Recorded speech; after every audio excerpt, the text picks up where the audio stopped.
وصفتنا النهاردة هي الزبادي، وهي أهم وجبة في سحور رمضان، وهقولك ازاي يطلع معاكي ناجح من أول مرة.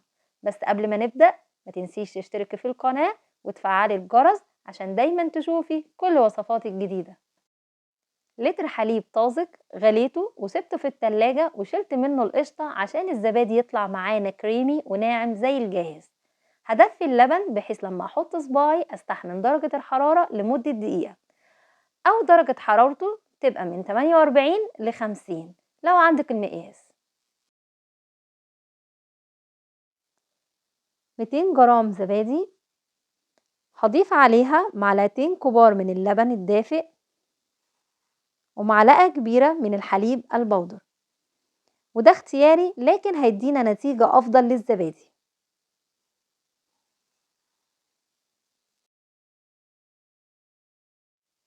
هدوب خميرة الزبادي كويس وهتأكد إن هي بقت ناعمة.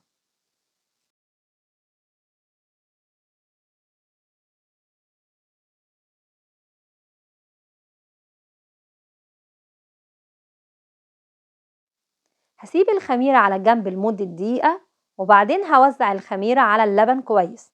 الخطوة دي مهمة عشان أضمن إن الزبادي يكون متماسك بالقوام المطلوب. ولو عايزة تتأكدي من إن التوزيع تم بشكل كويس ممكن تستخدمي البلندر.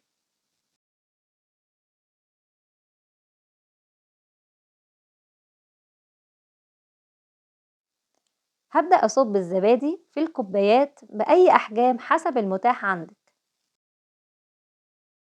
وتقدري تستخدمي كوبايات زجاج أو فخار أو طواجن.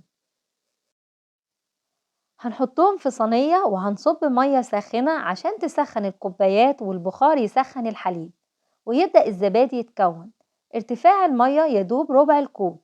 هنغطيهم وهنوفر المناخ المناسب للزبادي وهو مكان دافئ. ممكن تدفي الفرن وتطفيه وتحطي الزبادي. هنسيبهم حوالي من 4 ل6 ساعات وبعد كده ندخله التلاجة. وبكده هتعملي زبادي ناجح معاكي من أول مرة. لو عجبك الوصفة ما تنسيش تعملي لي لايك، ولو أول مرة بتشوفيني ما تنسيش تشتركي في القناة وتفعلي الجرس عشان دايما تشوفي كل وصفاتي الجديدة.